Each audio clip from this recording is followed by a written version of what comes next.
Hello, and welcome to DK Vine Done Slow. I am Kyle Russell. We are back after taking a couple weeks off for the holidays and wrapping up the 10th season of the conversation. So, here we go with more Dixie Kong's Double Trouble. We are at 36%. 2 hours and 18 minutes officially on the clock. Of course, we're just going to pull up the suspend point from last time. Just don't bother her when she's exercising. She stays so fit, she's able to eke out maybe around 3 more years of life. Which I'm sure she made a lot of that time. Well, we saw a little bit of that with Donkey Kong Land 3, didn't we? So, she had some time left. She was able to assist the Kongs on one more adventure. And she still, pitches in after death, too. So, good for Wrinkly Kong. Alright, so here we go. Chaos Carnage. Now, Chaos, of course, was built. And at this point, we're supposed to believe he is the main antagonist of the game. He is the new leader of the Kremlin crew after the debacle that befell K. Rool with Donkey Kong Country 2 and Land 2. So, we're left to believe that the Kremlins have basically ousted K. Rool as leader and installed Chaos, this mechanical, cybernetic efficient machine, which you can see the rationale behind that, where K. Rool let his emotions get the best of him, and it led to the destruction of Crocodile Isle, and a good percentage of the Kremlin people and Kremlin affiliated animal species that lived on Crocodile Isle. So why not have AI as your new leader? Just wouldn't let emotions get in the way. But of course, where did Chaos come from? What is behind Chaos? We still don't know. Of course, at this point, we don't even know he's a robot, because that part was kept a mystery. So we go in here, and oh my god, I can't believe we're meeting Chaos this early in the game. And what? He's a robot. Bzz, click, Kong's enemy. You must be destroyed. It's just scintillating dialogue there. So Chaos, yeah, this is the Chaos fight, or we're to assume it's only the first Chaos fight, because of course we're gonna meet him again at the end of the game. Oh god. So Chaos is he's actually a bit of a hard boss fight. This see, I'm gonna die a little bit here. The difficulty spike amps up considerably. And of course he's harder with, I think, Kiddy Kong. I think Dixie's far better at handling this boss fight. Ah, shit, I missed and then none of the boxing glove's gonna come out. It's figuring out where to jump on the blades. There's a depth perception problem here. And once you get the feel of it, it's fine. It's just, I clearly don't have the feel of it yet. Thankfully, we don't have to sit here and... Oh, we do. Okay. Yeah, we get it. We get it. You're a robot. You want to destroy us. We get it. I think it's interesting that we have, like, how old school analog Chaos is. He's got the little audio reels to project his voice, apparently. Oh, I missed it. I wasn't quick enough. You have to be quick, too, and get up there in time. So it's a whole thing. There we go. That's the first one. Of course, there's multiple phases of this boss fight, like all the boss fights in this game, except, arguably, Belcha.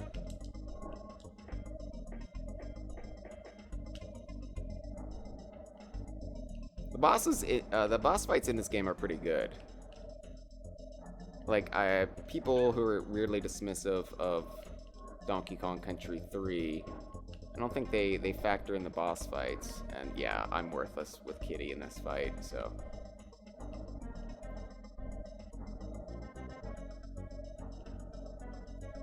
And I can only seem to do it from the left side, too. Oh, I got him. And so now, yeah, now his weird Arnold Schwarzenegger looking ahead is exposed.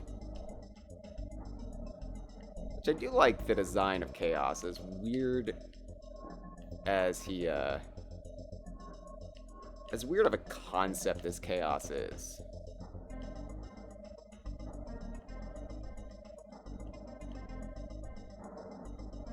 I think he's a fun design.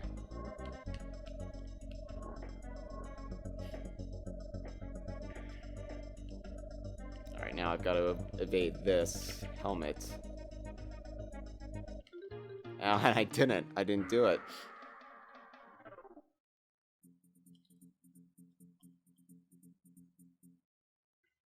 At this point, I think any reasonable gamer should have looked at this and been like, all right, what's the deal here? Why are we facing Chaos so soon? And why does Chaos kind of suck as a character?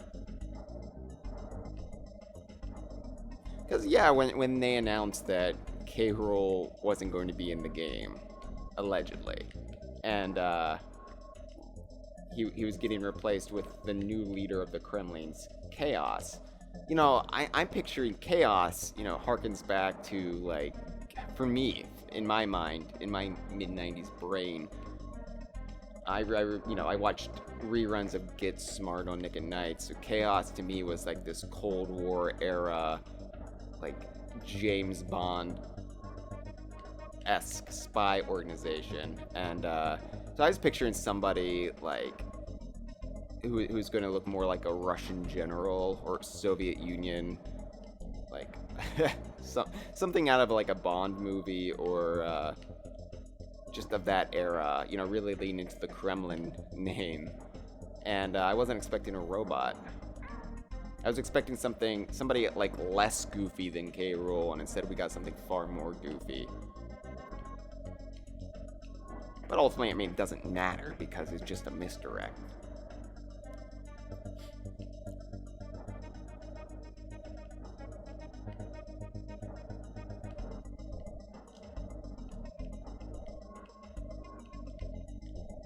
Of course, Chaos does appear again in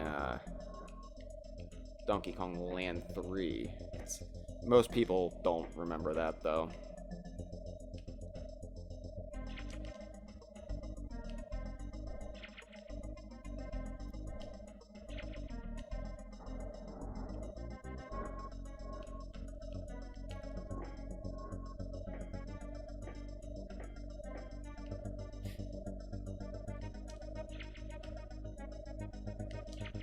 Whew, that was close.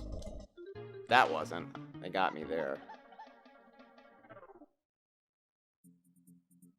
Angry Ancestor says, do you think K. Rool left snacks inside Chaos for DK and Diddy? They were in there a long time. Spoilers much. I think it's like a Matrix situation where they're hooked up on tubes.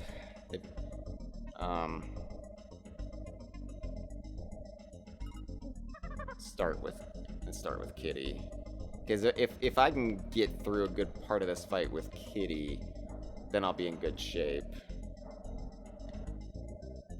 No, I think they have like feeding tubes. I think I mean, they've got to be kept alive, right? Because they're powering Chaos. So, damn it. Just jumping up the blades is one of the roughest things in this game.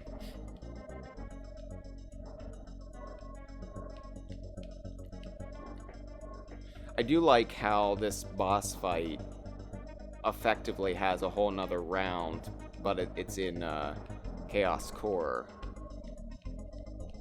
And it's reflective of the K. Rool duel fight that goes into Crocodile Core in Donkey Kong Country 2. I like when a boss fight is stretched out and kind of like to be continued. So I like that there's a whole other like layer to Chaos's head that we don't see in this fight.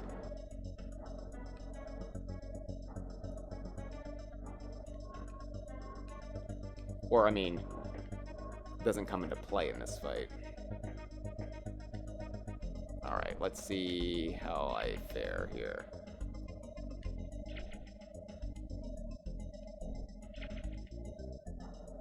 It's actually better not to jump around all the damn time. Ah, yeah. Screwed that up.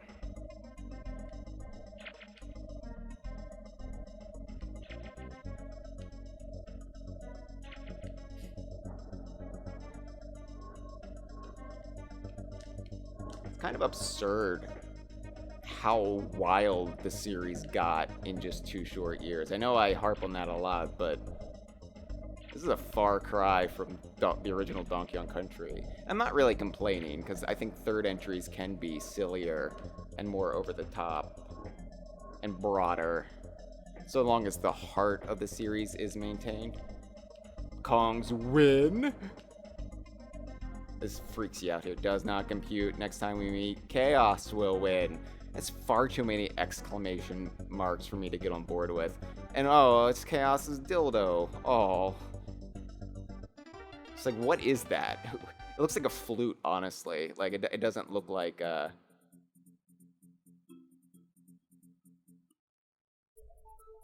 doesn't look like any ski that I would know. So, yeah, that's Mechanos. Let's go take the... See if Funky will take the ski.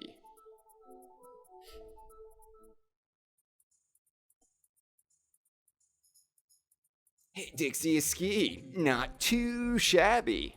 Why did he stretch out too? Problem is, though, I'm gonna need its partner before I can get you on your way. Okay. I'll be seeing you later, Dixie. I'm just gonna save it. Wrinkly save cave before... Move on. I like to save the main hub between boss fights. All you ever seem to do in these games is shoot this or jump on that. Why don't they make games about knitting? Oh, she's old, you get it. But I agree. Like, I would love there to be a Donkey Kong knitting game. Just because it's an avenue that Mario or Pokemon haven't already monopolized. And so there's ample room there to expand the brand. Just my opinion. Let's visit Bazaar while we're here. I'm still 4 coins short for the mirror. Bazaar's such a nice guy.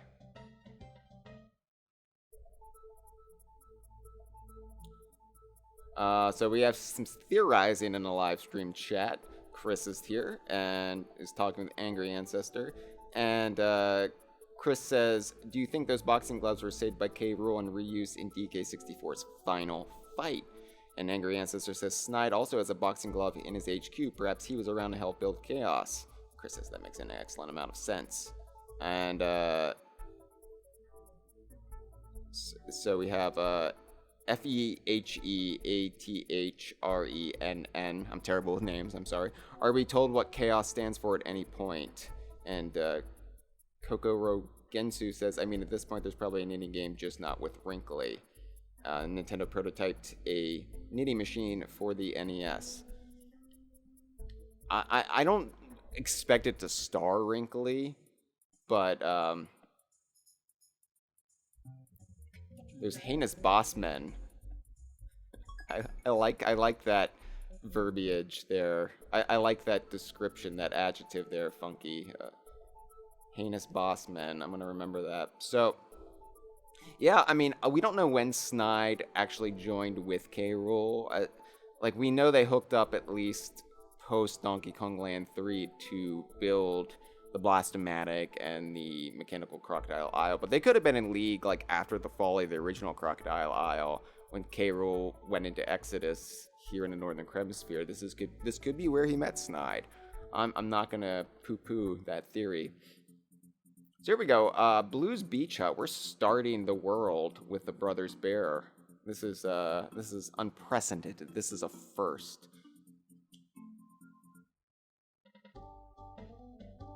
Blue's birthday's coming up, actually. Hello there, Dixie. How are you? My name's Blue. Pleased to meet you. I'm afraid you're a little early for the party, Dixie. That's if anybody bothers to come at all. So I like the idea that we're gonna go back and visit him. You wouldn't have brought... Oh, I can see you have it. Never mind. He's so passive-aggressive here. So you can see Blue's birthday is like in the 2nd or 3rd week of January. Now, this game came out in late November. So I like to imagine that Blue is both incredibly hurt that nobody acknowledged his birthday like 10 months ago. Or 11 months ago at this point, and also he's like also preemptively hurt that he doesn't think anybody's going to acknowledge his birthday the following January of 1997. So this is Cotton-Top Cove, and this is kind of the very tranquil, scenic waterfall world, which as an archetype we haven't really seen in the Donkey Kong games. Like it made sense to just do a giant tourist destination, beautiful waterfalls, and here we have the first full-fledged water level of the game, which sort of go back a little bit to the style of water levels in Donkey Kong Country 1 and Donkey Kong Land, where it's just completely underwater for the most part. And, Donkey Kong Country 2 had water levels, but there's a lot of shifting tides and jumping in and out of the water. And these are more straightforward swimming. Here we have, Cocos and Bazas. Bazas being the barracudas there. Of course, Baza as a name is reused several times throughout the DKU. Banjo-Tooie is the name of the battery brand, and it's one of the dung beetles in Conker's Bad Fur Day, which I like to... I haven't mapped out in my head that the batteries were probably named after the barracuda, like, supercharge your electronics with the power of the Baza. And then Baza the dung beetle was named by his friends after the battery because... as far as eating shit goes, he just keeps going and going and going. Alright, so something's down there. Of course, this is very beautiful music here for the water levels. Not the bonus. I mean, the bonus theme is fine, but just talking about... I think this is one of Evelyn's best compositions in the game. They know you're going to screw that up. Or they just couldn't be asked to put you anywhere else. I'll talk more about the music when we can listen to the music again. Fuck.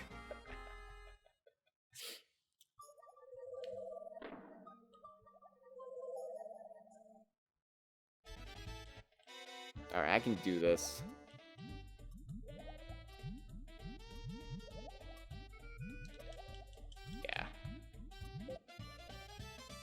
Third time. All right, so the music in these underwater levels, it is gorgeous. I think it's one of Evelyn's finest compositions in the game, next to the overworld music. And damn it, I'm struggling with the Bazes today. It really goes back to, I think, her strongest contributions to the Donkey Kong Country's 1 soundtrack, which feel more ethereal, a little bit more unsettling. There's this like fear of the unknown and this just harsher side to nature and exploration.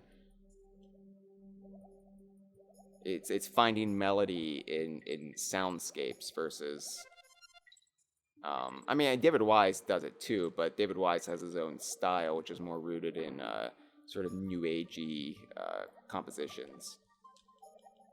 So yeah, this is a standout, and the water levels in this game are gorgeous. It's impressive that they're able to do something similar but different enough from the original Donkey Kong Country, which of course is renowned for its water levels. You know, it really made jaw drops back in 1994, and you're not going to have that same effect 2 years later. So to just do something stylistically different enough and really lean into, I think, the design of the coral versus anything else, and to really make it pop.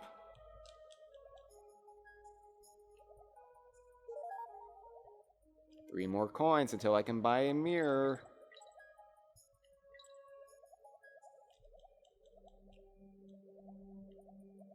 So I imagine it's going into the stream of Bazas. That... Yes, I was right.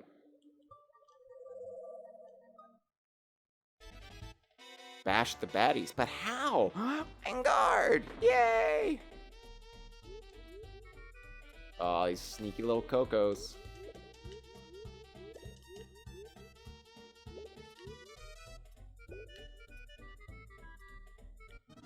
Well, that sucked.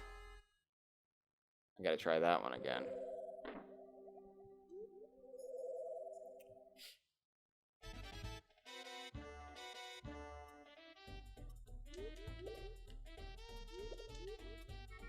Like, Vanguard automatically stabs the Cocos, but it's just easier to do the stabbing yourself. It's more offensive and speeds the process along, and then you're less likely to accidentally get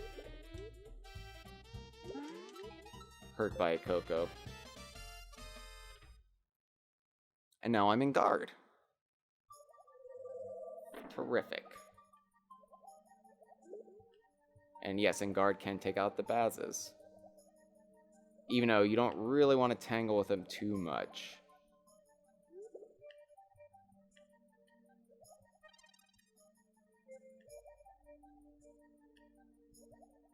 But as far as like underwater baddies go, I think they're easier to deal with than Lockjaw. Definitely Nemo in Donkey Kong Land, who might be the worst. Like the most fearsome underwater baddie until we get to Squidicus in the retro games. Ah, Bounty Bass.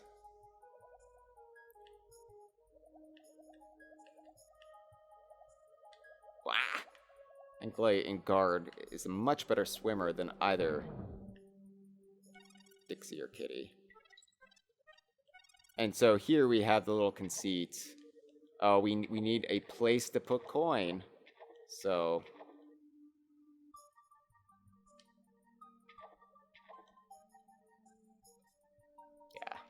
yeah. They just kind of like didn't try. Like, for the first time, let's not make it difficult. Let's just... I think Glimmer's Galleon is similar in that, not as far as hero coins go, but they needed a conceit for the end-of-level target. And the only way to do that would be to blast yourself up topside so you can hit the end-of-level target at the end of Glimmer's Galleon. Yes, Bouncy Bay. Which, it's not really a bay, because it seems pretty enclosed. But, sure, that's what they named it. Alright, let's see. Y, B, B, Y, X, Y. Y, B, B, Y, X. Yeah. Cool. Alright. How's the chat doing? Hello. Hello to Jeffrin and Dustin who have joined the party. And Snapple Apple, hello. And Snapple Apple says, weird how Funky goes from shot mechanic in this game to arms deal in DK64. Such a radical change. I used to think so too, but I kind of accept it as a natural evolution of Funky as the Tinkerer and as the sort of cue to the Kong's James Bond. He provides vehicles and weaponry. And while the whole militaristic, like, almost like right-wing militia like aesthetic to Funky does not pair with his character before or after DK64. Like if you view it as more of a put on, as more of a Funky having the piss, I think it just about works. You have to squint, but it works. And I like that Nintendo went with mechanic Funky as his standardized design post buyout. It really is the most true essence of Funky. Like, they haven't forgotten the surfer elements, which you can. Like, that's an important foundation of the character, but at its heart, Funky is a mechanic and is the technical whiz for the Kongs. So, and Chris says, can we get a shout out to Andy Collard, the designer who oversees both DKC3 and DKL3, which I think is a series first. Yeah, Andy Collard doesn't get enough praise, even from DK Vine. Even I think he is definitely. I think it's. I mean, there's once upon a time Greg Mails didn't get enough praise from DK Vine, and I think that's just because he stayed more in the shadows. And I think Andy Collard doesn't get enough recognition for taking the baton of Donkey Kong Country and really running with it as successfully as he did, and not just running with it, but evolving it. That is what I love most about Donkey Kong Country 3, is it does move the series forward in a way that I feel like Returns didn't, and maybe couldn't. But I think Returns backtracked in some areas, and modernized in other areas that desperately needed modernizing by 2010. But yeah, Andy Collard's contributions to Donkey Kong are severely overlooked, probably because DKC3 is so severely overlooked. Not by the hardcore fans, but just by the general gaming hive mind. So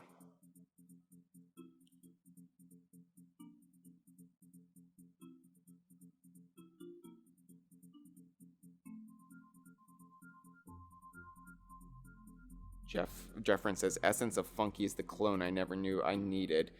I would buy it. I for sure. I want to smell like Funky Kong, because I would imagine Funky smells the best out of the Kongs. Swanky would be too heavy on cologne, while other Kongs would probably just smell like apes. I think Funky would smell the most like a sensitive dude, which is what I want. I aspire to be.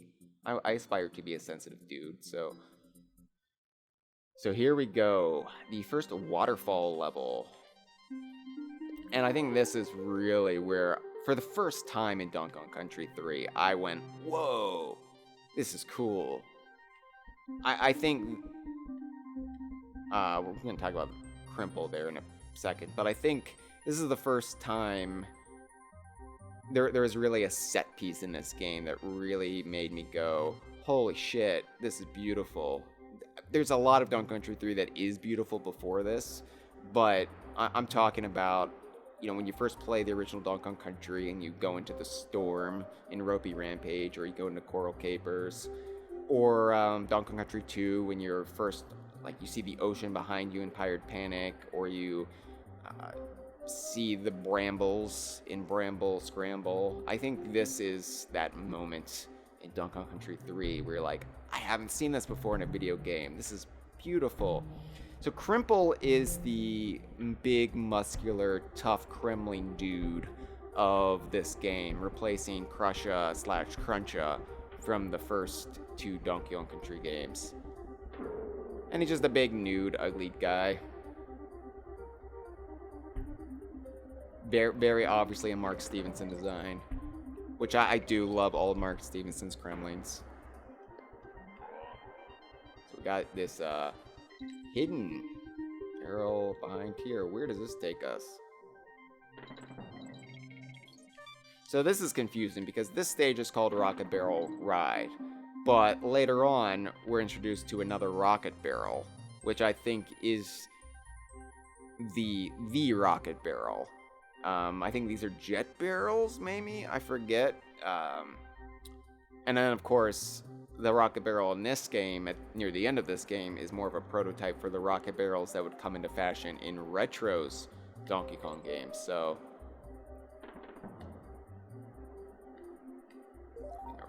oh, one more coin till mirror time. So excited to get that mirror. That's all I can think about. Okay. If you insist. Oh, wait.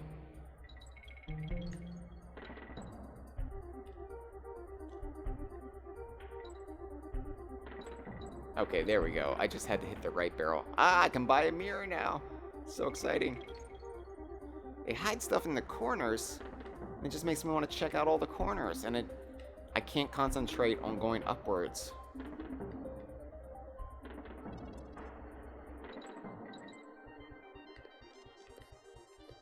I do like the depth in this stage where you can go in front of or behind the waterfalls, and that crimp, I'm there. Just a nice way of playing with the depth of Donkey Kong Country, which I don't think really was ever done prior to this. In Returns, you can go into the backgrounds. But, yeah, this is the first game to really start playing with the dimensions a little bit. So much so that it really does make me wish we would have gotten a Virtual Boy Donkey Kong game. I know Paul Makachek was fiddling around with the hardware with, you know, Donkey Kong Land, and ultimately never went anywhere. And Rare never had a Virtual Boy game, which is just one of the biggest missed opportunities of those years with Nintendo, as far as I'm concerned. Because the Virtual Boy, not a lot of people loved it, but I really, this is the downfall of this level here, because you fall and then you just, I mean, the same thing with the mines in Donkey Kong Country 2, honestly. Any level where you're going up. But it seems like it mostly befalls the waterfall stages and the mines more than anything.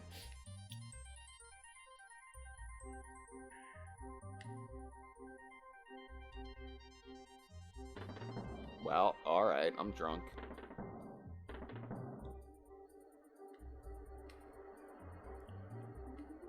Probably missing secrets here. Once you lose your bearing and you start falling and you're trying to get your way back up.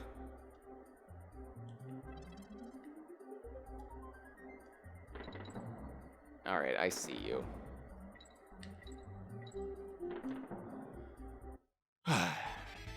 Collect 20 stars. Alright, we'll see if I can. No! You fucker! See? Hard. This is hard. Now I'm not gonna do it. Oh, I did it.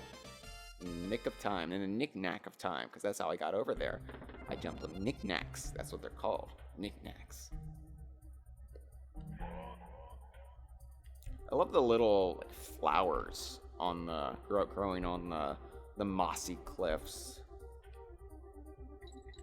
Growing up, you know, I grew up near Shenandoah National Park, and Shenandoah National Park is mostly known for its waterfalls. There's the waterfall in Shenandoah, and so I grew up, you know, hiking to waterfalls when I was a kid with my family. And then when I came of age and started hiking myself, you know, occasionally you make a pilgrimage to a waterfall, which is always hard to get to because you either have to go uphill or straight downhill, and then you have to go uphill to get back, so it's not easy. Not as easy as this game portrays it with its jet barrels.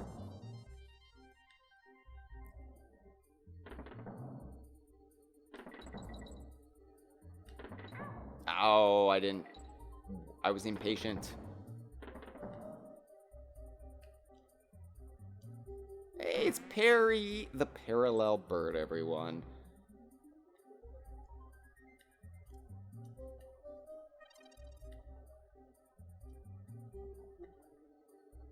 Oh, and this is really where parry becomes perilous. Trying to keep parry with you in the onslaught of baddies.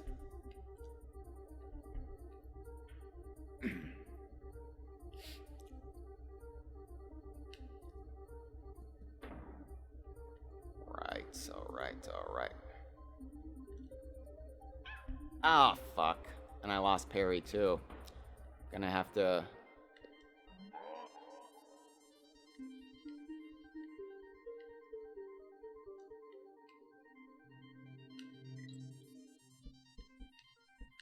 Oh, alright, hold on. Oh, I probably should have...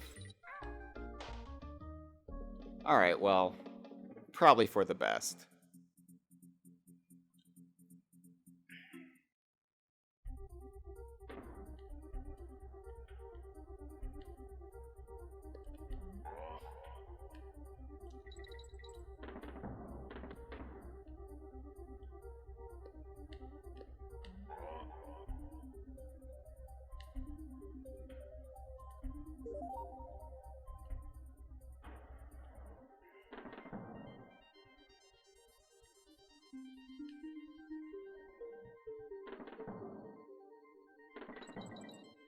This stage is long.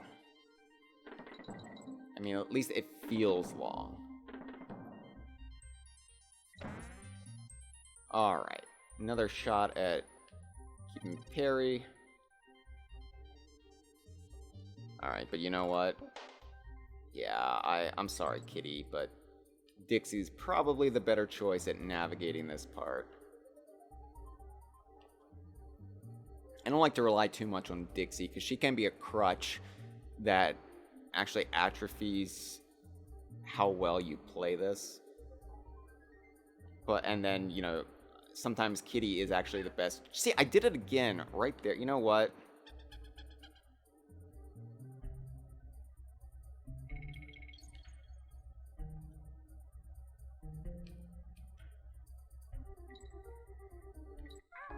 There we go. Just trying to kill myself, so I don't want to get tripped up on that part again. And if I lost parry somewhere else, fine, whatever. But the fact that it happened again on those slippy rocks.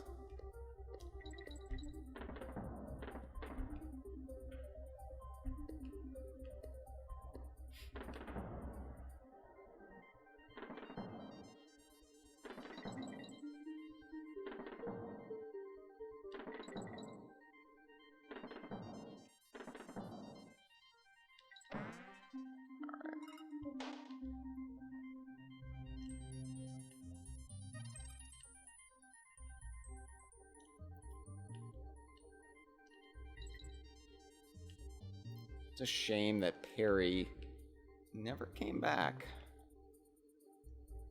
And granted, it's limited what you can do with the guy, but look, he's adorable. Alright, here we go. Boom. Alright.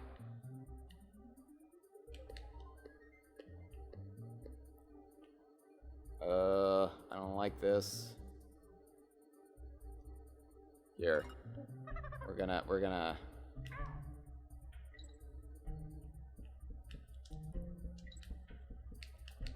Ah!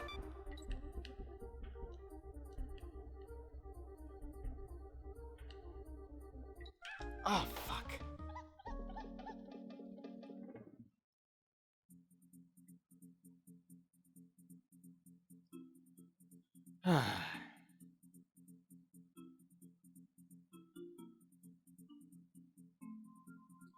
Cordykins in the chat says, when did monkeys start getting associated with barrels in popular media? You know, I've wondered that, and I don't know if I've looked into it. I know they're the idiom, more fun than a barrel full of monkeys, but I don't know where that really originated from.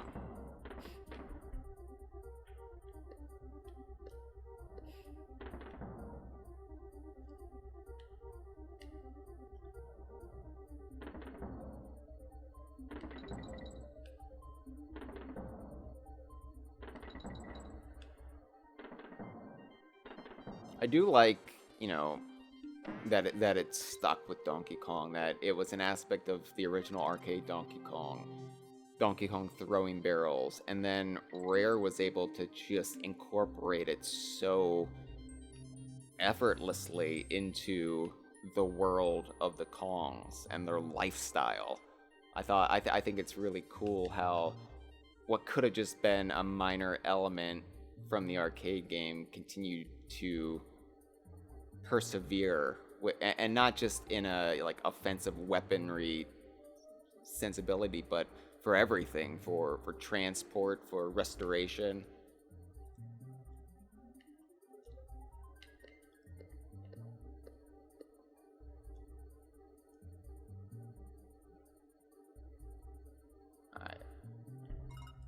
I realize, so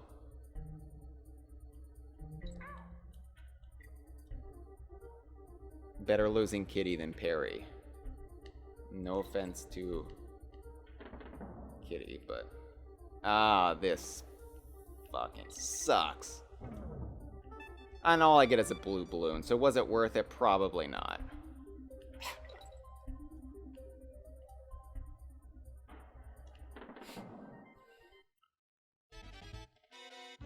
But I had to do it. I had to prove to myself that I could do it.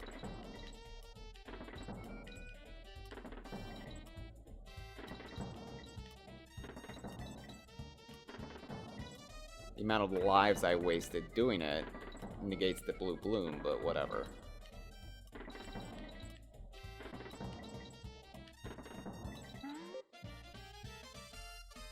$35 bonus coins, and we still don't know what they're used for officially in the game. It's a design flaw. Whatever.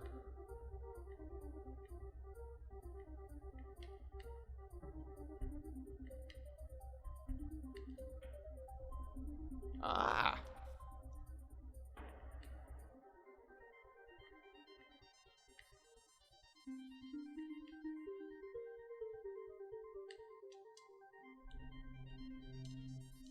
All right.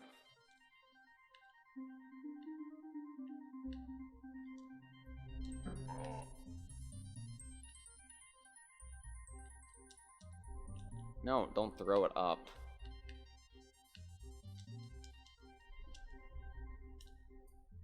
Well, I already got him? How did I do that? Okay. Whatever. Whatever. Oh, I'm supposed to use the barrel. Well, I'm so good I didn't need it, am I right?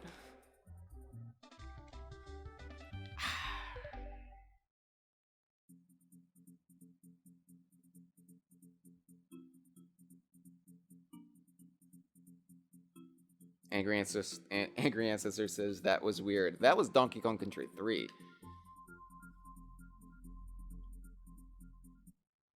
The whole game is pretty weird. Just in a very endearing way.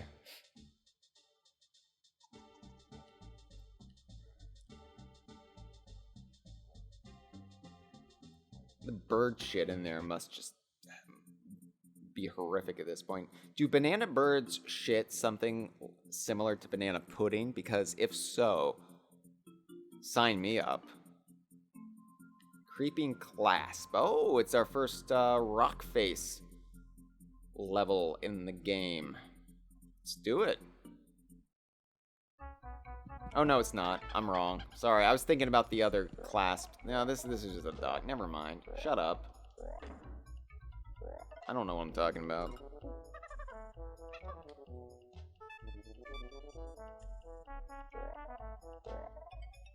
I mean, it makes sense. There's a dock or pier level in Cotton-Top Cove because, you know, it's supposed to be the other big touristy destination outside of Lake Orangutanga, so.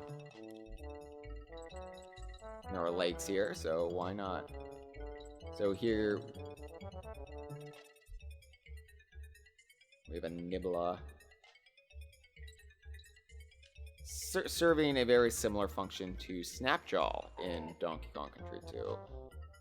Just can't get in the water. And those are the Clasp. the,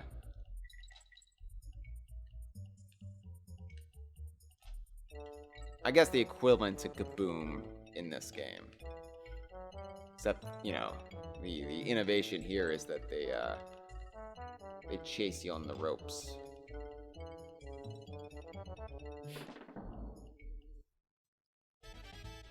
Grab 15 bananas. I don't think, yeah, it's gonna be, oh, I thought there's gonna be a clasp. Okay. Well, this is easy then.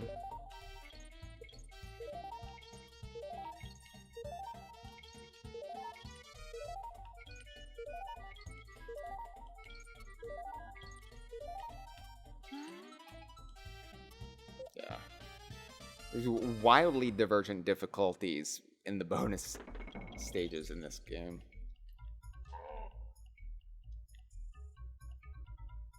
Oh, did Nibbla calm down? Okay.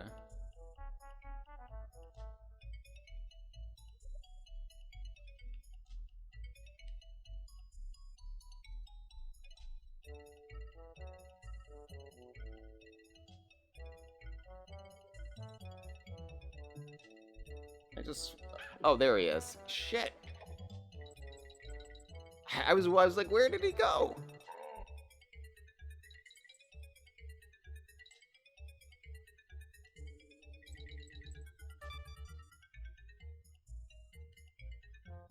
That's weird. He just didn't spawn? Once I got out of the... There we go. Once I got out of the bonus, he just didn't spawn until I went back near the start.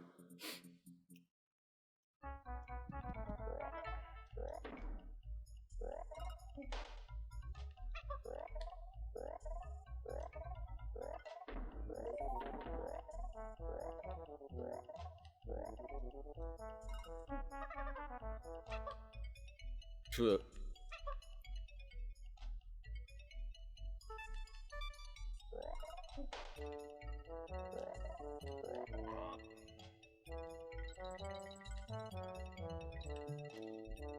I really wish Kaboings would have made it into Donkey Kong 64. I really wish a lot of Donkey Kong Country 3 had made it into Donkey Kong 64.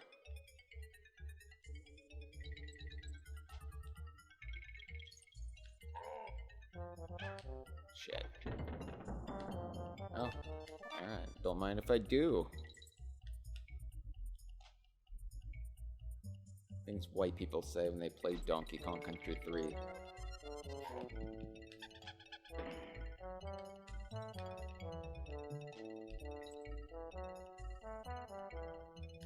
Oh, I see. I see. You're not gonna...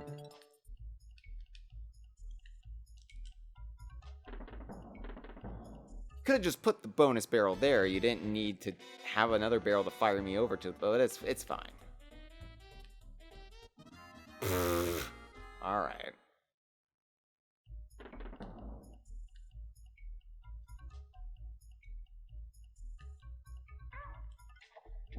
Yeah, that's one way to do it.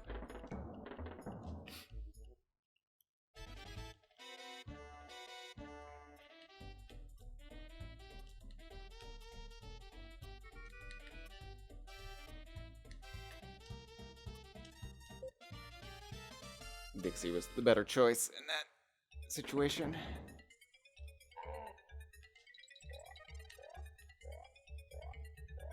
Oh, I don't know. Poor guy just can't get it up. Seriously, what is wrong with him? I mean, I know he's just designed to not jump up all the way, but it's weird to just watch a kaboing not kaboinging. It's mesmerizing, but I don't know if it's a good thing.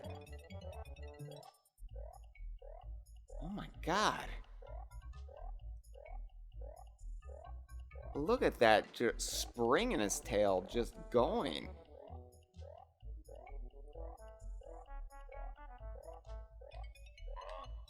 Alright.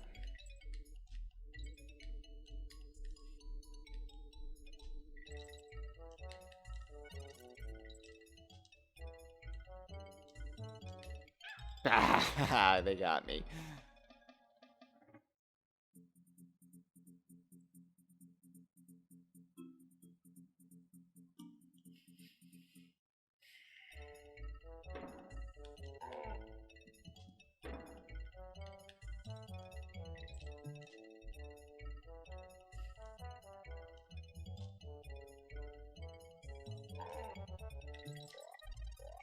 There's our friend again. He might be my favorite Kaboing of the series. Like, let's get a whole spin-off just devoted to him. Or her. Or them.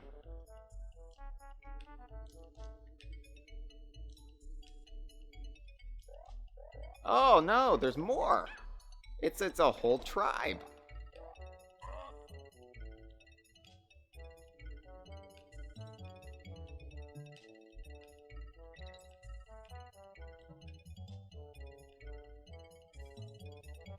Okay. Oh no.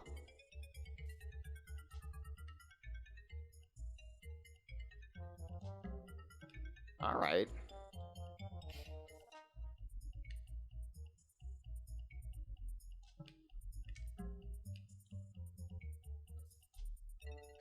This is the one that I'm struggling with, really?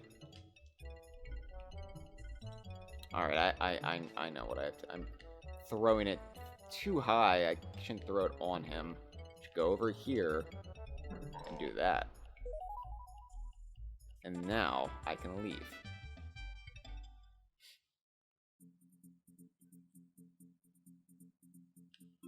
Yeah, let's do Swanky Sideshow. What's the next level? Tracker Barrel Track. Uh-oh. Alright, yeah, let's do Swanky Sideshow.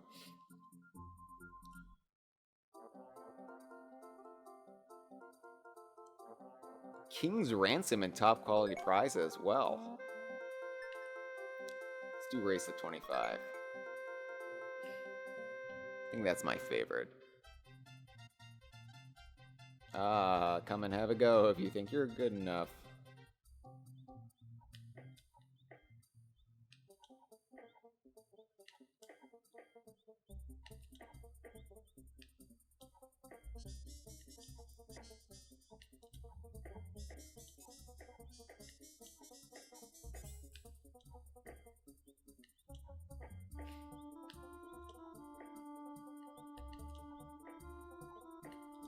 Shaking off my rust for Swanky's sideshow, it's been gratifying. Oops, missed one.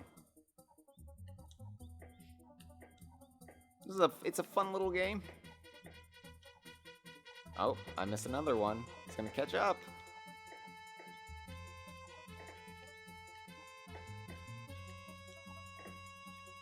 There shouldn't be a timer in a race to 25.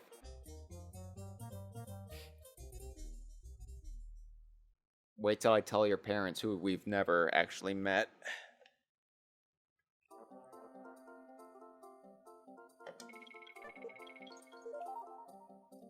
Big round of applause for our contestants. Swanky, there's no audience. You're not on TV anymore.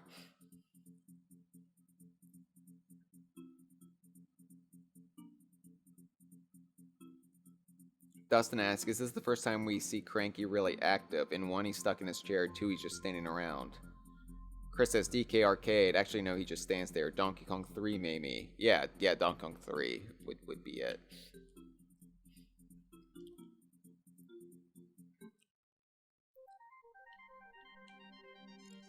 Yeah, we're right back to the waterfalls. I love the noise they make when you jump on them.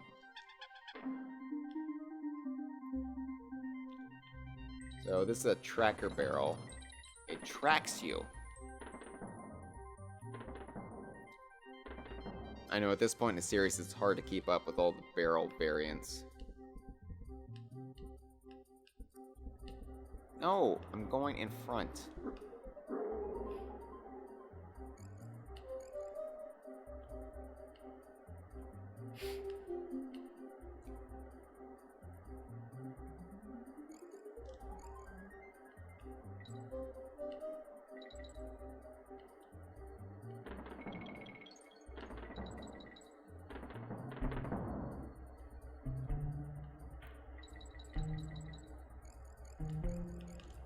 Oh, my reflexes failed me there.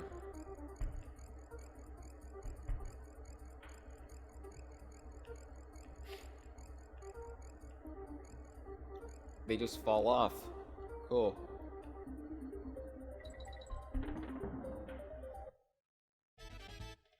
$70 stars. Alright. Sounds worse than it actually is.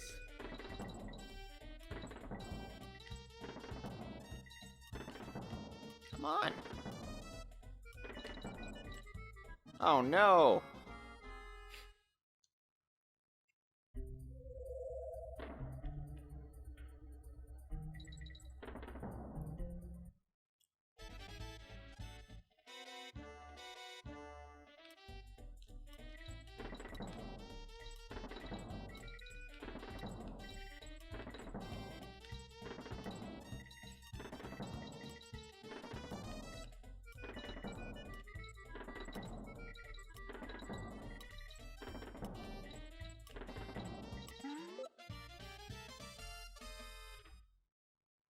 And yes, I know I'm playing Cotton-Top Cove as the 4th world.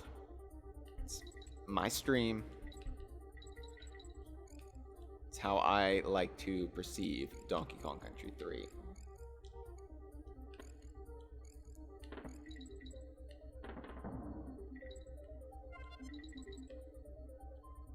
Also, it's probably good that I'm in the fresh air today because my sinuses are acting up today. I'm all stuffy. So, the fumes of Mechanos probably wouldn't have been good for me.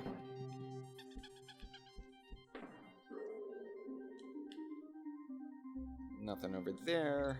And there's Ellie! Yeah! And she's got the water meter. So, now look at that. I love that,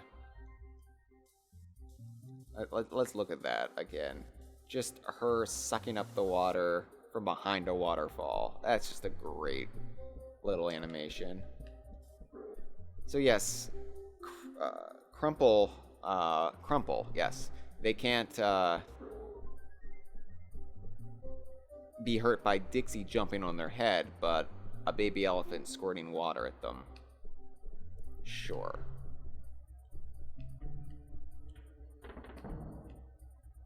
Alright, well what's over here then?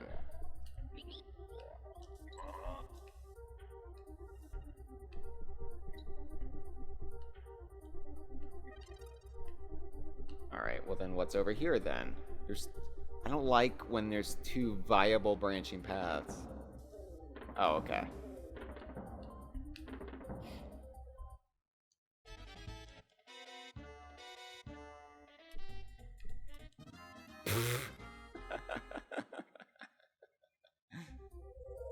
Luckily, the game is very forgiving.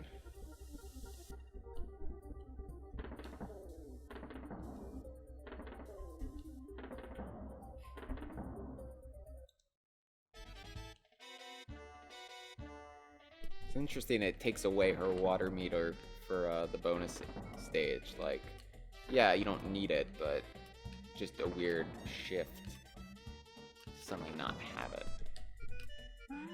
Like I could have squirted that last knick-knack. Why are you keeping that from me? Why does it just shut off in Ellie's brain?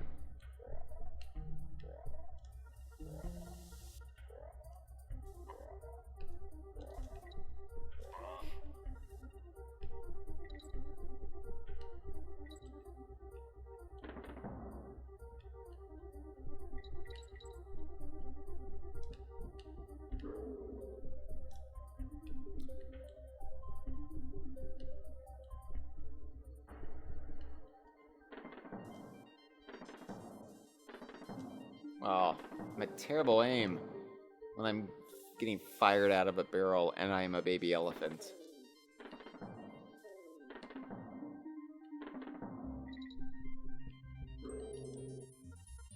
Also, I like that Ellie is the first animal buddy who is a she, identified as a she, and is also a baby. Just two interesting little touches that, I don't know, sets her apart.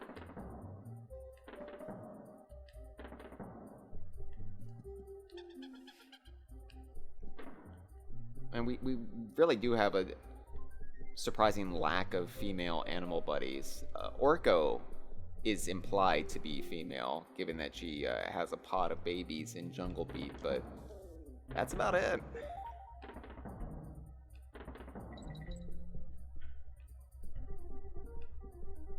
Oh, well, what do I do here? And oh, I'm gonna have one shot at this. And granted, it looks easy enough, but yeah. And it disappears. I was afraid of that. I was so afraid of that. Because it went off screen, it didn't register. It just disappeared. It didn't bounce off. And now I have to go through this entire thing again as Ellie. It's the first coin in this game that I think is just, you screw it up once and you don't get a second shot unless you play it again. Well, alright. Alright, it's a beautiful level. I'm fine doing it, especially since I've found all the other secrets. Alright. I forgot they were there.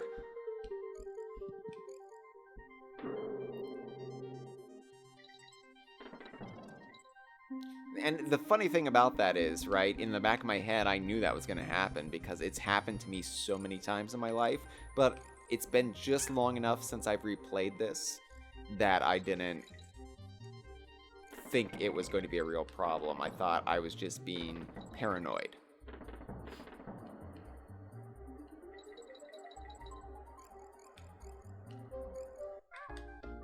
Alright, now I'm just going to die so hard en route to becoming Ellie again.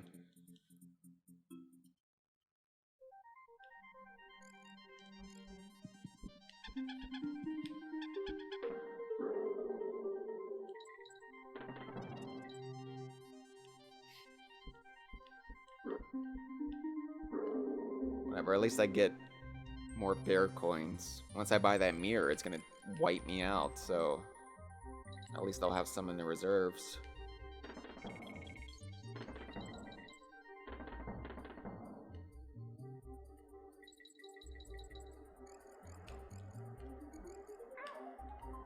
Why am I struggling with the bristles so much?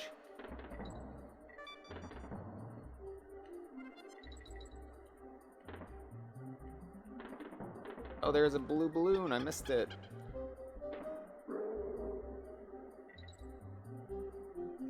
Whatever, let's do this.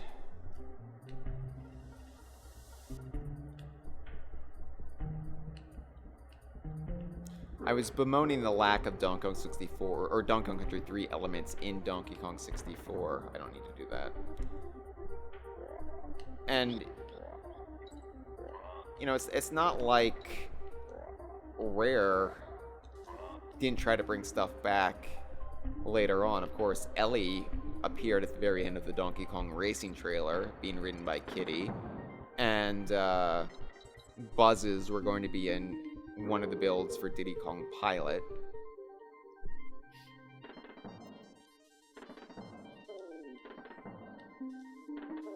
And then later on, Namco, of all people, of all studios, brought back Ellie in Donkey Konga and the Banana Birds in Donkey Konga. So I love when Donkey Kong Country 3 is mined for content.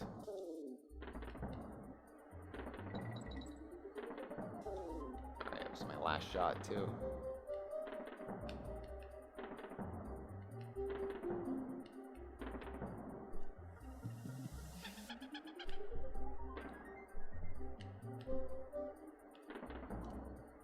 I don't like when any game entry in a series is sort of the black sheep of the family.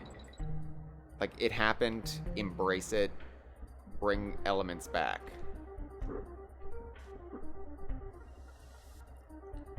It'd be great if I could just squirt him.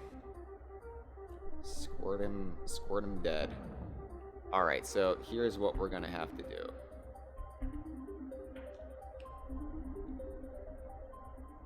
Are you shitting me? It disappeared again? So I have to stay with it. I have to stay through it every step of the way. I can't ever let it out of my sight. Oh my god, alright.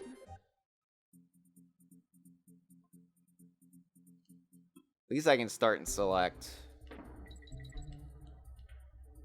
That's ridiculous. That's Donkey Kong Land levels of broken, like, complete, like, a little baby's idea of object permanence. Oh, it's off the screen slightly. Oh, it doesn't exist anymore.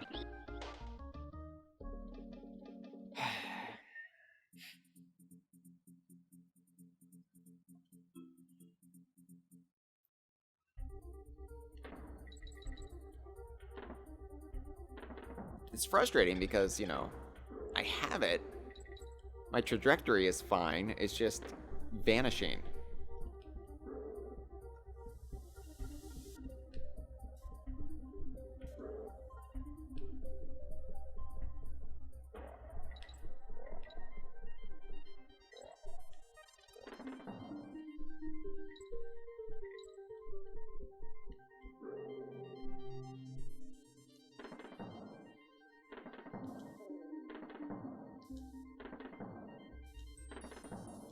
Alright, hold on.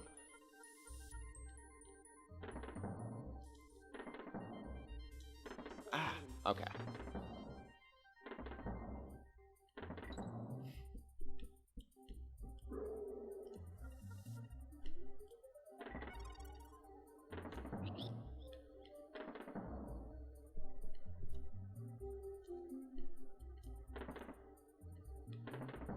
I need you to face the other way, Ellie. What are you doing? Okay, there we go. God, I feel like the whole level is breaking down around me.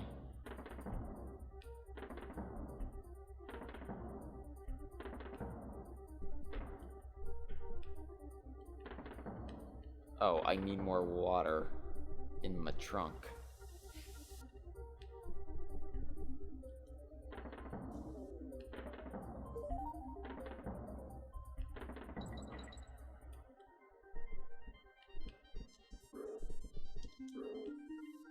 I know I'm not gonna be Ellie, but I still like to fill her trunk before I leave her. Oh, come on!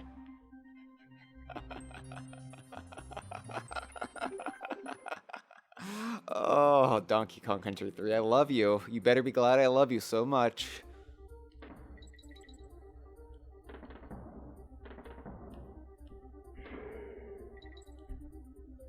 And it's fun being Ellie.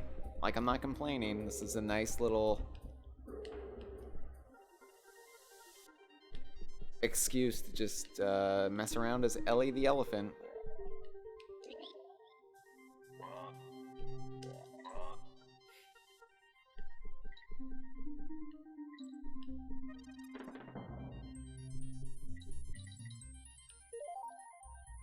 Okay, there's a bear coin there. Fine. I'm glad I fell.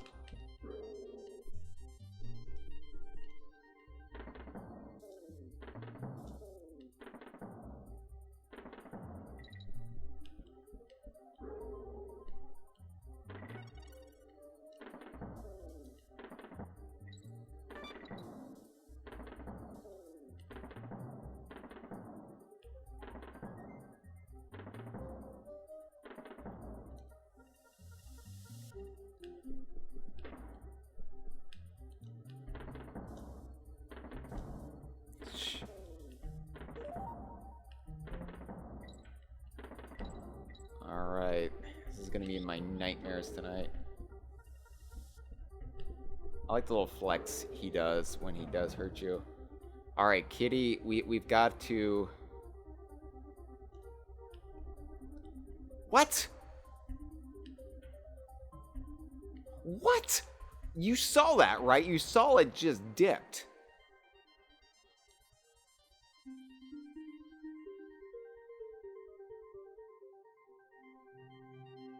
It just fell. I'm gonna have to try Dixie. I'm gonna have to try Dixie throwing this. I thought Kitty would be the better option, but it's clear that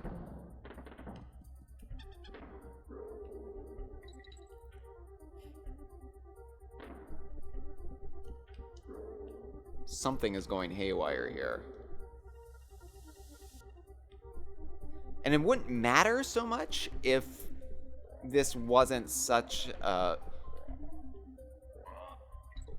risk-averse hero coin. Like, it's a hero coin you don't want to screw up because you only have the one shot per try in the level. Oh, I've already lost. Fuck.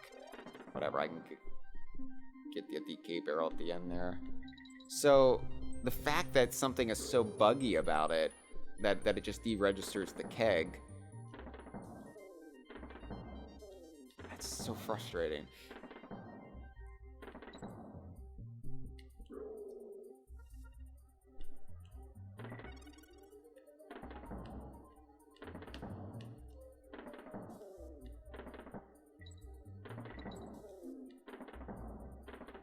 Didn't expect this to be the part that trips me up so much.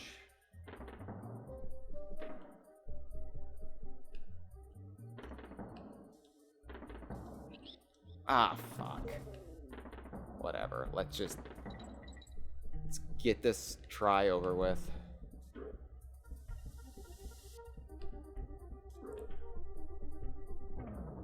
And of course it's gonna have to be with Kitty. Okay, alright, fine, whatever. It worked that time. I'm out.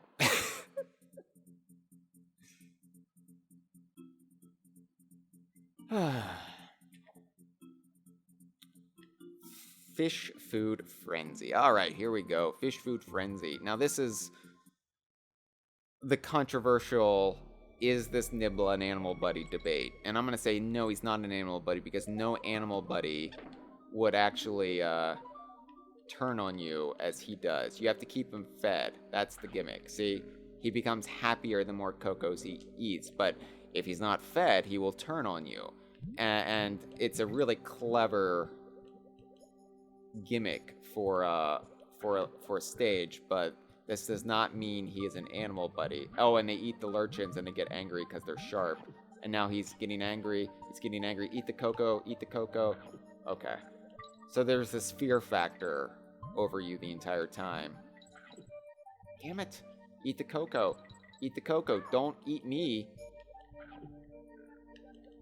And look, he even becomes placated when a Kong gets attacked or gets hurt. So, like, he's not your friend, ever. You shouldn't think of him as your friend. He's not an animal buddy. He's a Kremlin crew member who you just use for your purposes. Really? This is all there is to this? Okay.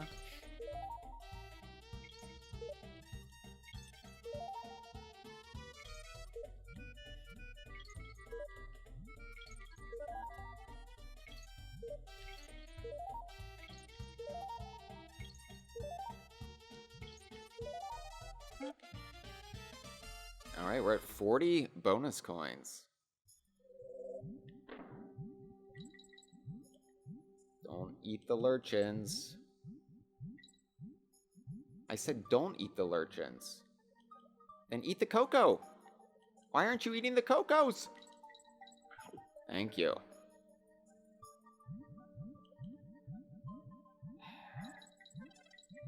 I said stop eating the lurchins. Okay.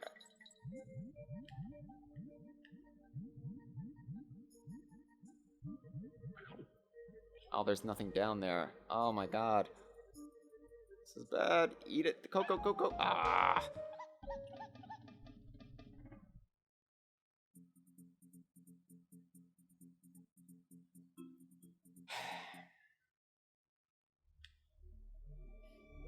This is a little bit of a stressful level, just because you've got that little bit of terror of this angry carnivorous fish that is always following you around, and you know it'll turn on you the second it transforms into its regular color. And these lurchins are put everywhere, and you can try to steer clear of them, but it's easier said than done. See, like, following the banana trail helps, but being it's a Donkey Kong Country game, you do want to go off the trail, so to speak, looking for secrets, and then you run into trouble. And then, of course, the whole gimmick of keeping him well fed means you have to swim in close to the Cocos, which poses a threat itself, so.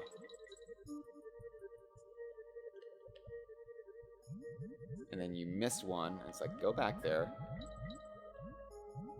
Oh no, it didn't get the Coco. What's wrong with you? Eat him!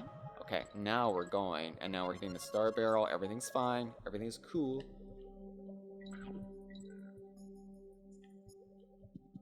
I wish you could, like, keep a Coco in your pocket and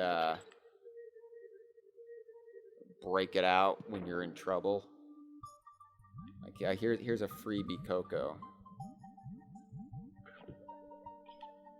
Okay, that's just the end. I don't care.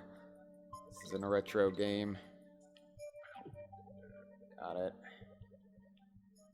Get that.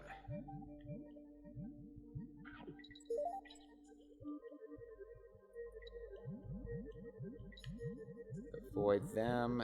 Eat the Coco. Eat that Coco.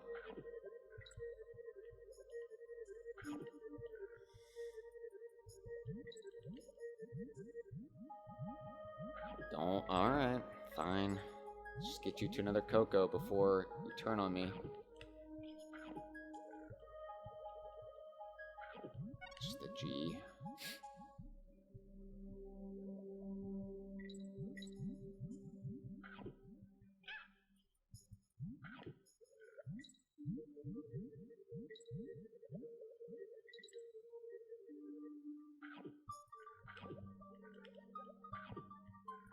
Cool.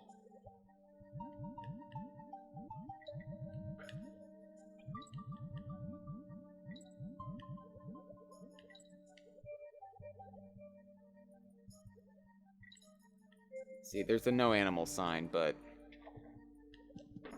he's not an animal buddy, or else he would have just disappeared entirely. That's my opinion. And I think it's a valid one.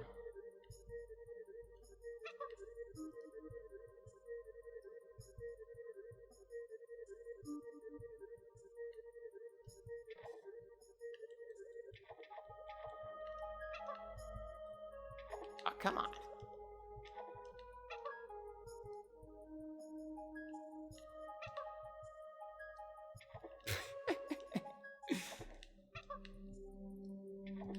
Wow. Alright. Dixie is severely concussed by now. Alright. And I know I'm probably missing a, definitely missing a bonus barrel. It's maybe in one of those lurchin alcoves that I was avoiding. Yeah, a limp flag means I missed a bonus barrel. So I'll have to go back in. The rocks go down. Because, the boss fight is now available to me. But let's get this bonus barrel. At least now I can start and select, so it means I can explore a little bit more freely without fearing the Nibbla retribution.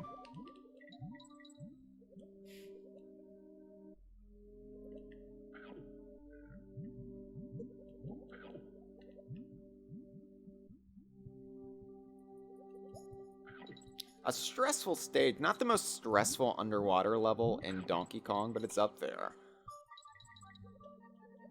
I would argue Nautilus Chase in Donkey Kong Land, definitely more stressful. Irate 8 in Tropical Freeze, definitely more stressful. But this is pretty fear-inducing. Not a top 10 fear bringer, but it's up there.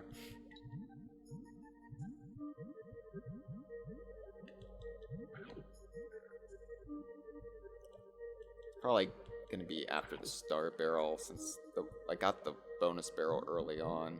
So I can just get to the star barrel.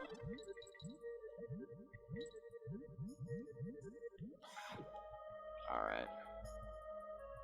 I say that, and he's getting ready to turn. He's happy.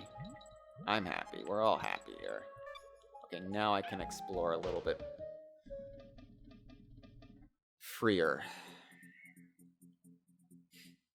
And no, I don't have it committed to memory where this bonus barrel is. A lot of the bonus barrels in this game I don't really have memorized to a great extent.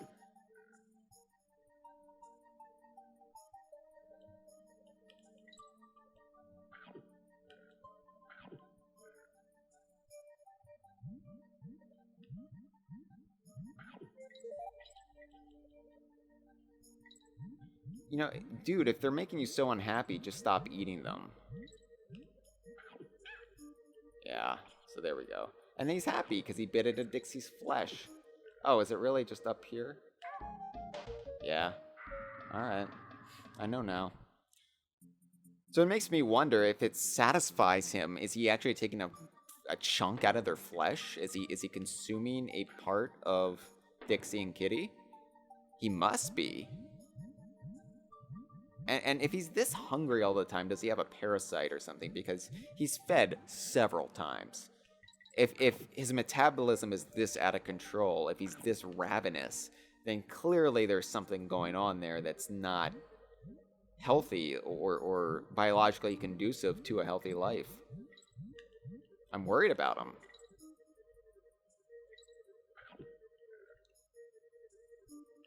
Go ahead, go ahead, go ahead. I want you to eat him. This is also one of the few instances where we're just blatantly sacrificing creatures in Donkey Kong. Like, this isn't as bad as Conker sacrificing Bloopy in Conker's Bad Fur Day, but it's up there. Damn it. Fizztap says, is the parasite an animal buddy? No. See, but if the parasite wasn't in there, then it wouldn't be turning so quickly on you. So, parasite isn't helping matters. If it is a parasite. This could just be an exceptionally hungry fish. Come on. Don't. Alright. Shouldn't have gotten that bear coin, because every time I get that bear coin, it gets the lurchin.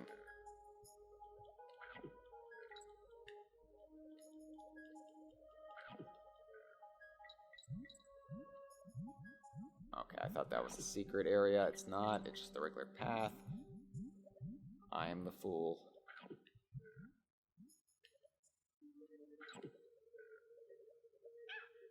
That's just the G. Alright.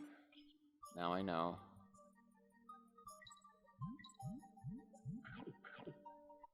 Ah, fuck.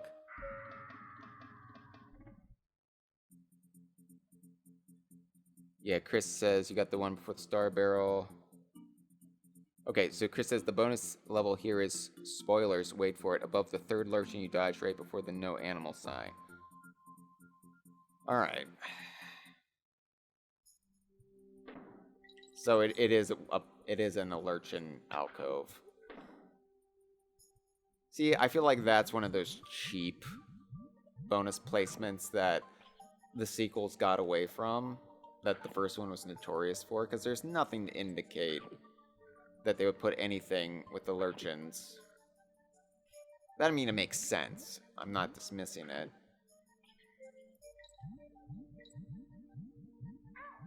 All my criticisms of Donkey Kong Country games are never completely serious because I love them too much to be objective. Don't, you see? Alright. How about we find you a nice cocoa to eat, and you calm the F down.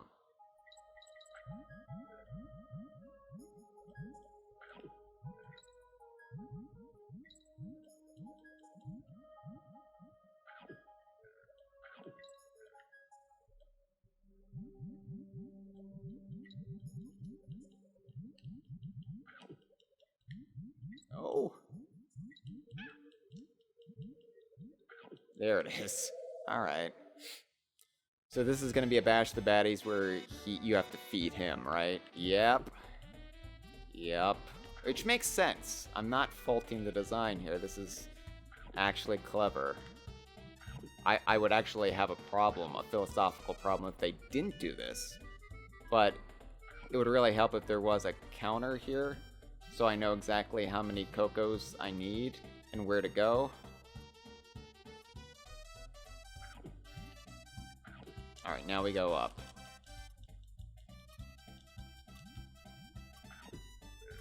Now you feed on him. I'm missing one, but where? See? That's frustrating. Alright.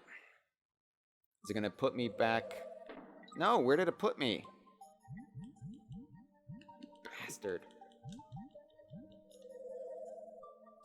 Could have just put me right next to it, because I wouldn't have a problem with that. Okay, so we're gonna have to... Okay, let's go directly up then. Feed on those. We're just gonna go counterclockwise. Counter TT.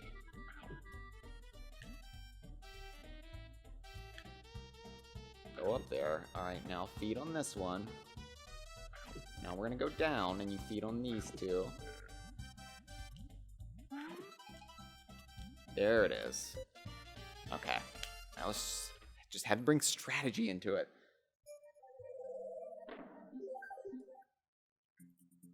Goodbye to our Nibbla frenemy. Squirts Showdown. Ah, yes, the beloved animal buddy, Squirts. Or not animal buddy, excuse me. Heinous boss man, Squirts. One of the few times we actually, One of the few times... Wow, slippery rocks.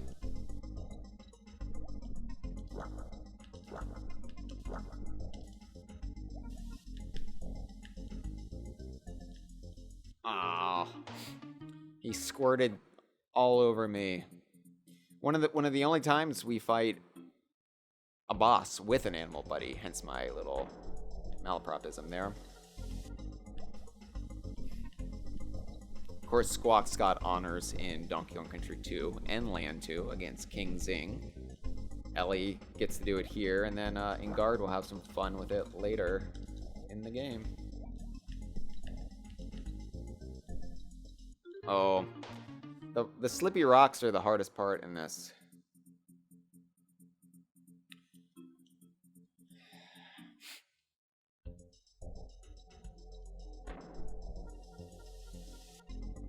I'm gonna pretend Squirt is actually squirting nasal decongestant right now, because that's what I desperately need to get to once this stream is over. I need to squirt it up my nose, baby. So what is Squirt? What kind of monstrosity is he? He's some sort of crustacean. I think that much is clear. The stalks on the eyes and the weird crab-like features, but I don't think Squirt really has to align with anything 100% in nature. He is of the Kremling crew, seemingly evolved thanks to the Kremling source back on Crocodile Isle, so Squirt is just Squirt. It's memorable at the very least. And I like that the key to defeating Squirt is Squirt. You squirt on Squirts to defeat Squirt.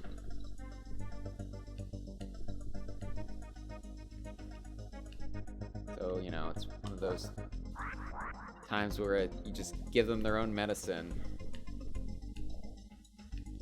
And also utilizes the waterfalls of Cotton-Top Cove. I love that.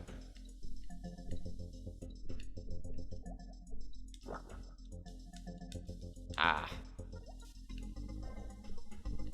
It's a pretty basic boss fight compared to some of the others in the game, but it sticks with you.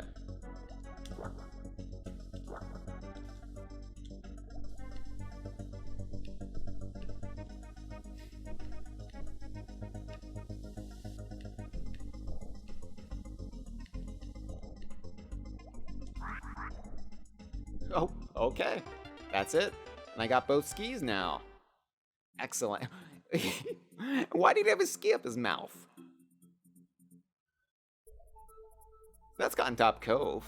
Why don't we use this opportunity to go by the mirror?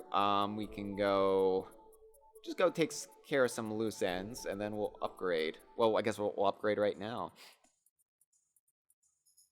Well, hey, you found 2 skis. Awesome. I've now got all the parts I need to make you the ultimate ride. Wait right there, kitty, while I get you my latest and greatest boat yet. Bonkers! I built in a cool turbo feature that'll be sure to take you to new heights. Just press Y. Hang 5, kitty. Expression is hang 10, but I guess since kitty is so small. Anyway, this is the turbo ski, and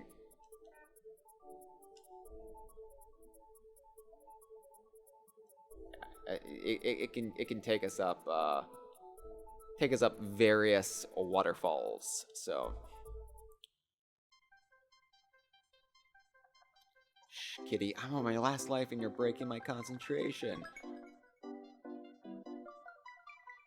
Such a boomer thing to say.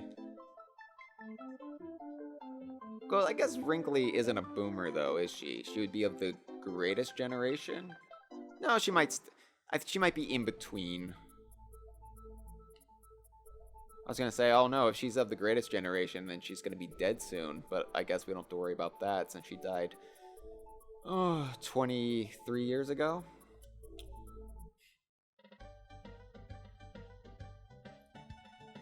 Yes, good day, kitty. What can I do for you? Well, this toddler would like to buy this antique mirror. What can go wrong?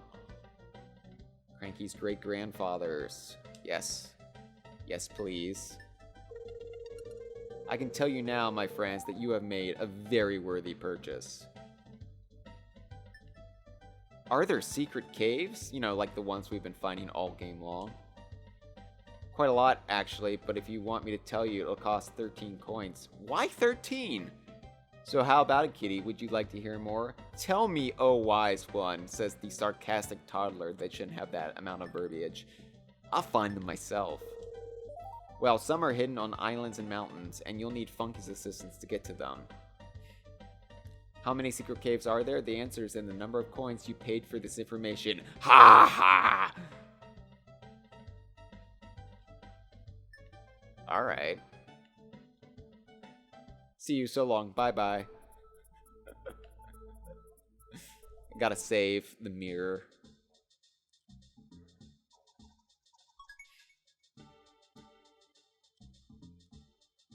We've got half of the items now for the Brothers Bear.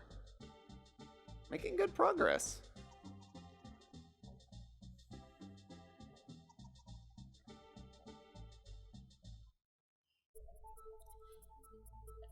Alright, so as you can see, we can now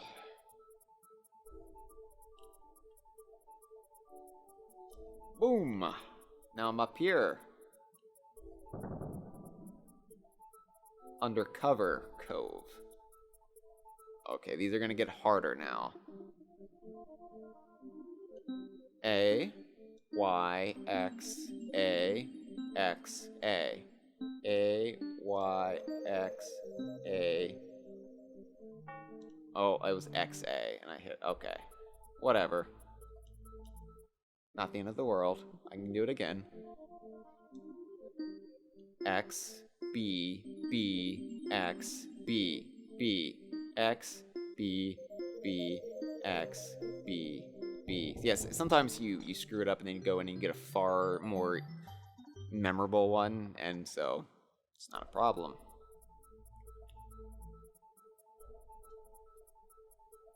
Turbo Ski is fun. It's a fun little vehicle to zip around in. It's probably my favorite of the bunch. Like, I know the gyrocopter is the more memorable one. Let's visit Baffle. Or Blunder, excuse me. Blunder. How's it going, Hero Kitty? I'm not surprised you're stuck. You haven't even searched around the rocks. Oh no, not again. I can't believe I just said that.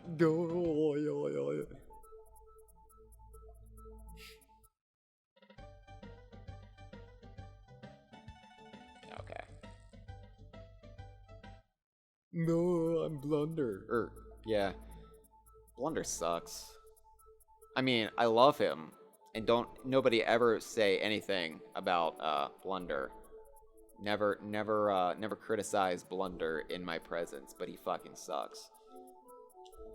So we still don't have the flower growing yet. I'm glad those horrible machines are destroyed. Perhaps my beautiful flowers can start to grow again now.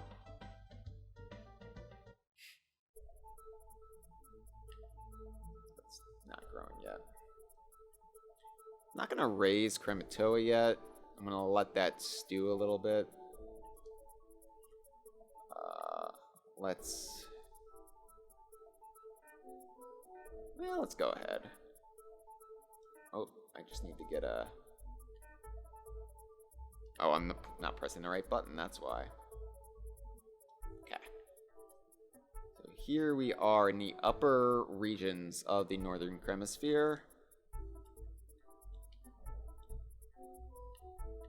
And yeah, so we can't visit Barter yet, whose cabin is over there to the left. So let's launch into K3.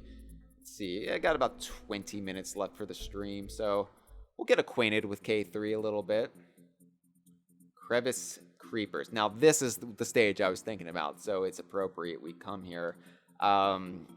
This is the first rock face stage in the game. Now I just want to point out on the map screen, now all the boss areas on the map screen, they have an angry face somewhere hidden in the design of the stage. There's usually an angry face, whether it's like manifested by the look of the shed and like orangutanga or whatever. But here you just see an angry, magical, sparkling upper right hand corner of the map, and that's where Bleak is. But that's the first time a lot of people might notice the angry face motif on the map screen, because it's so obvious there. It's just like, wait, what? And I guess that magic, that twinkling magic, is supposed to be emblematic of, you know, the magic that brought Bleak to life. I don't know, but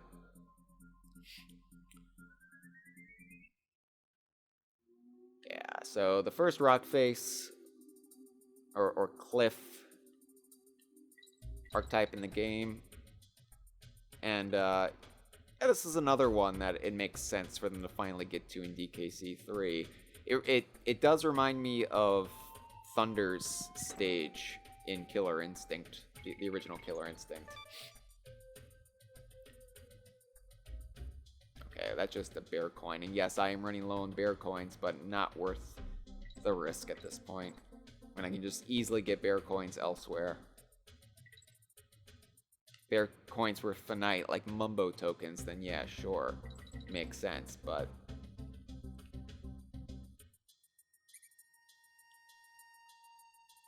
you can't fool me.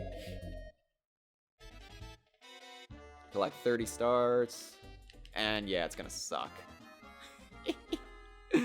I should probably be Dixie for that one.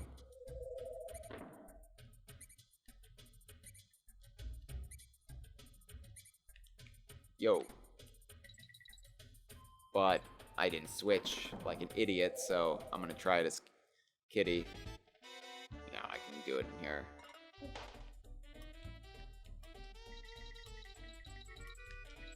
See, with Dixie, I can just do that. And yes, it's a crutch, but why not use the gifts she's been given?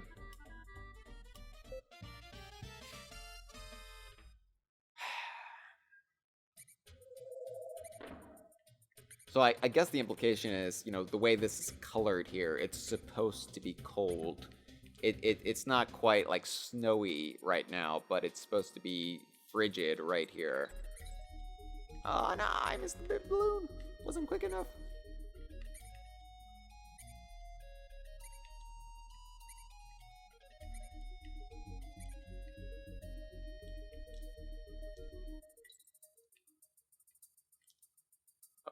literally nothing.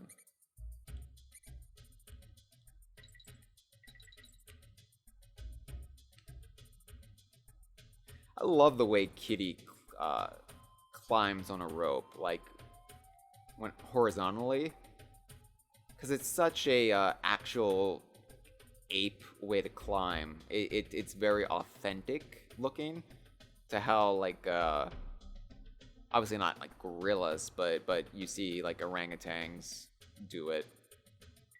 It's very similar.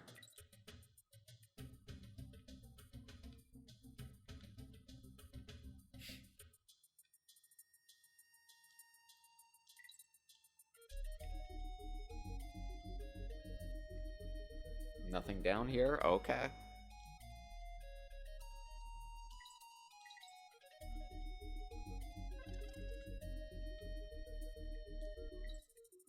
Ah. Oh my god, my friend Jeff is playing Mario plus Rabbids Sparks of Hope. So here it gets a little bit tricky.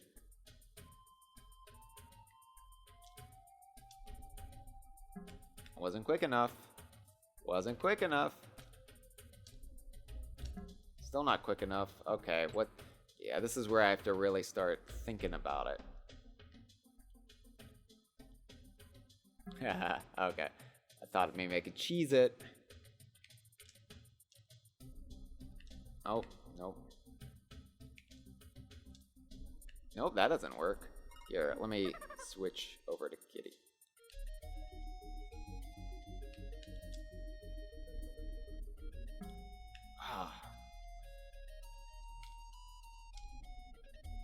I keep getting caught. Nope. Now I have to wait for it to... Okay. Shit.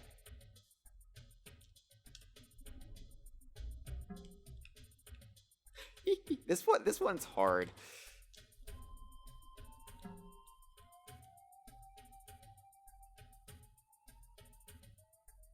Chris is asking, did I talk about the stage's music yet, and how it's a remix of Aquatic Ambience? Is it?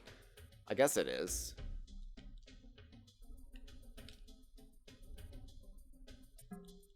Shit.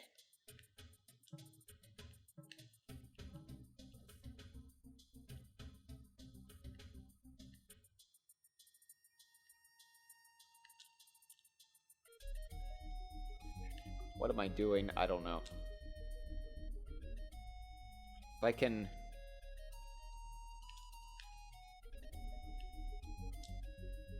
It's too crafty for that.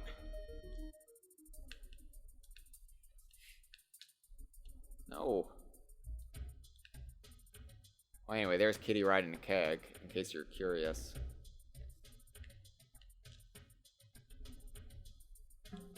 Ah. I hate you.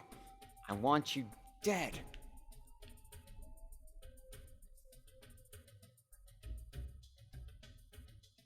So, Chris says, stand under the right-hand gap with Kitty and throw the keg upwards so it lands on the slope. It will move more slowly. Hello to Dre, by the way.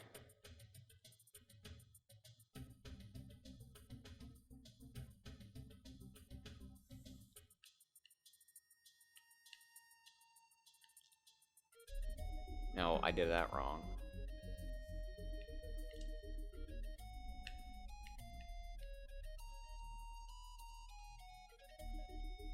Face left, don't jump. Okay.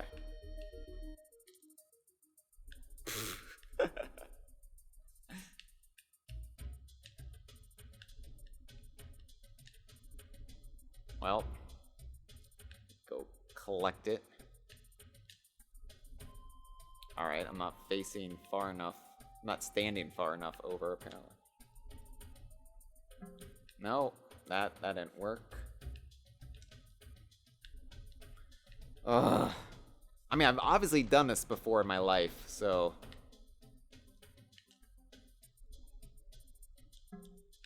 Okay, well that was just what I was doing before.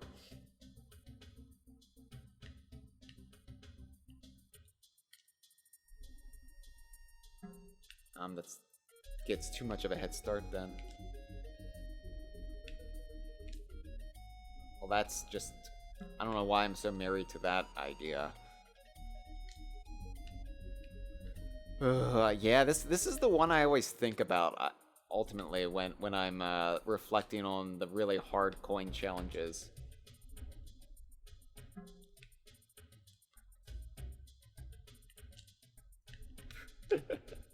Alright. I will get it. I will get it. We're gonna do it.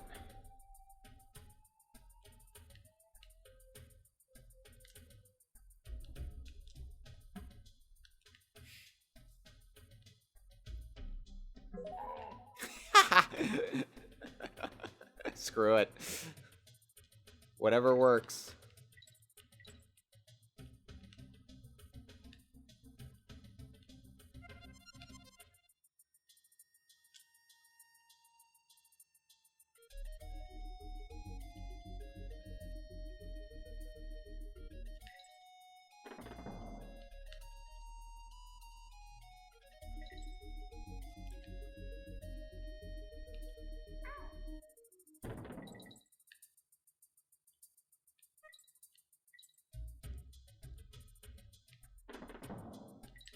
Yeah, this is one of the few times Donkey Kong is evocative of...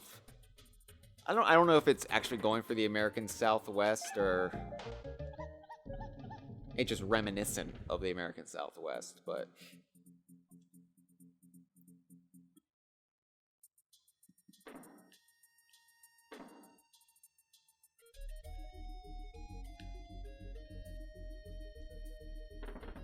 I enjoy the diversity in the design.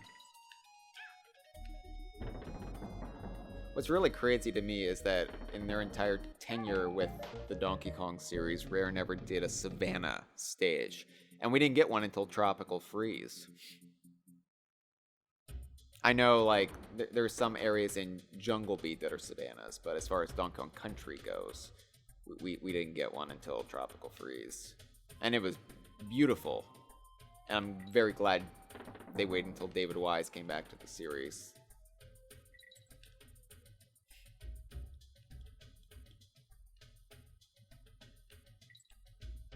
Just the N over there. Okay. God, my hands hurt after going at that coin so hard.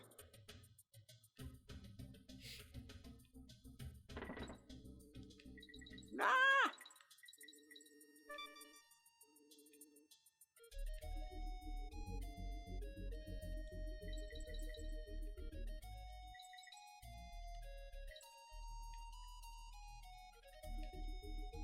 I'm just curious. Okay, there's nothing. There's nothing under here.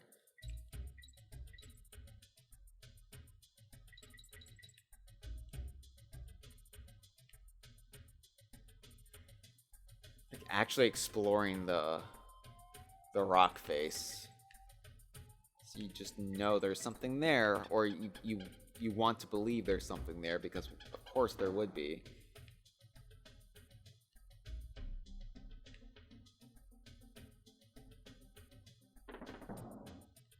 Ah! I knew that was gonna happen.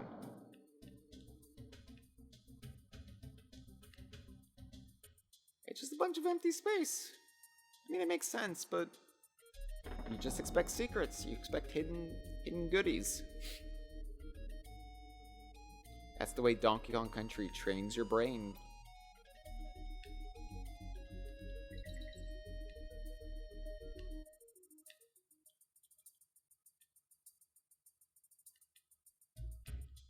Oh boy. Don't like this. He moves pretty slow though. Oh, I missed the secret. Shit. Well, I'm going back in. Oh.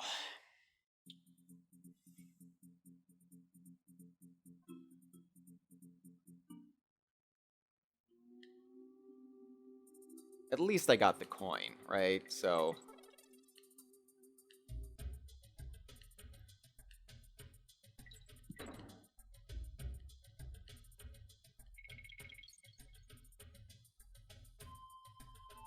So I got the one bonus before the star barrel, so I shouldn't be looking for it until after the halfway point, roughly. I always miss that one.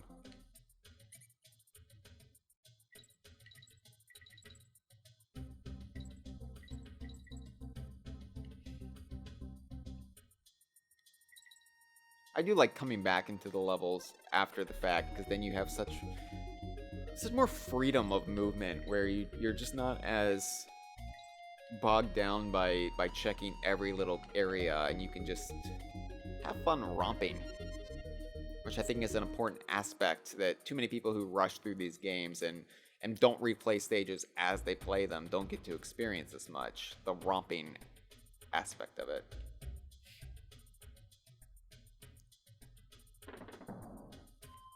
Because it's just fun to control these characters. It's fun to just live in this world, however briefly you do.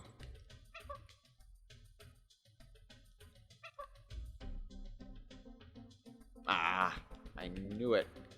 I had a feeling. Okay. Do-do-do. Do-do-do-do. Do-do boom boom boom boom boom boom boom boom boom.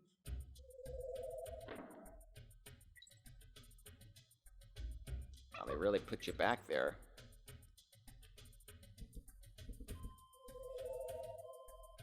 Thankfully, the Nakas never like steal bananas from you like clobbers do. I mean, as a whole, they're just far more ineffective than clobbers and kabooms. I don't dislike them, because I think they're, like, Clasp, definitely, as a baddie, Clasp is in a class on its own. Like, there are no clobbers that compare with what Clasp does. So if they ever brought back, you know... Ah, man, I psyched myself out. But yeah, Clasp is the one you'd probably... And Kachuka. They're the two that I think do their own things. But as far as the actual Nakas go, yeah, I don't think you bring them back. When you can have Clobber and Kaboom.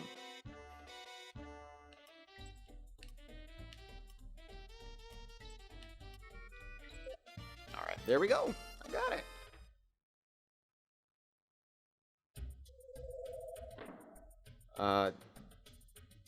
Deza says, oh hey, it's the one ape riding a cart from the Mario movie trailer.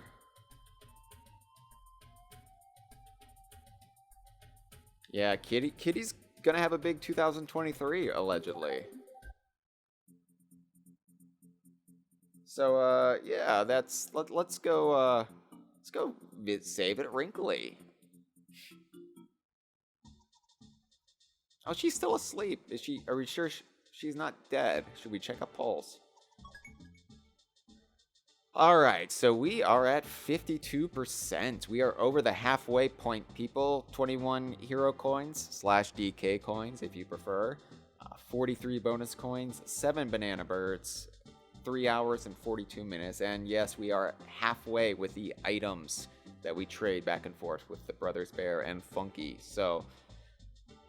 we're getting there. I guess that's the end of the stream for today. I am going to go find a way to clear my nasal passages, and yeah, I'm gonna eat lunch, because I probably should eat today. I realize I haven't done that, so I'm bad about taking care of myself. But be sure to tune in to our Twitch channel this Sunday at 11 a.m. Eastern, 8 a.m. Pacific, 4 p.m. GMT for DK Vine's Stream of Thieves.